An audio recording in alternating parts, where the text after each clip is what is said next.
Welcome to this inspirational Python lesson, where you'll learn real coding concepts in a way that's both clear and meaningful. Let's begin with something simple but powerful, a list. In Python, a list is like a bucket, a container that can hold many things at once. Just like you might fill a bucket with apples or a basket with books, in Python, a list can hold text, numbers, quotes, any kind of item you want to keep together. For example, here's a list of inspiring quotes. Quotes equals open bracket, believe in yourself.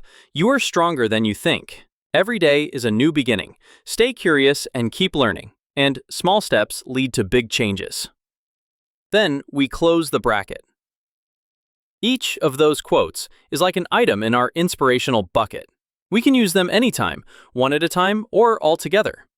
Now, let's say we want to pick one quote randomly. We don't want to choose it ourselves. This is where Python libraries come in. Think of a library as a company that offers specialized tools.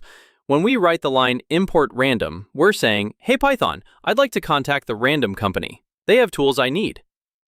Just like calling a delivery company to bring you something unexpected, importing a library gives you access to extra features without having to build them from scratch. Inside that company, inside that library, there are people with specific skills. In Python, these are called functions or methods. They're like contractors. You don't need to know all the details of how they work. You just need to know how to call them. The function random.choice is like a contractor who knows how to reach into a bucket and pull out one item, completely at random. So when we write print.random.choice quotes, we're saying, call the random company, ask the quote picker contractor to reach into our list of quotes, then print whatever they grab. And that's it. Every time you run the program, a different quote is chosen. Like a fresh whisper of encouragement, perfectly timed. So in just a few lines of code, you've learned about list, which are like buckets or baskets that store items, importing libraries, like calling a company to get tools, and functions, like skilled workers or contractors who do a specific task when called. Python isn't just about logic.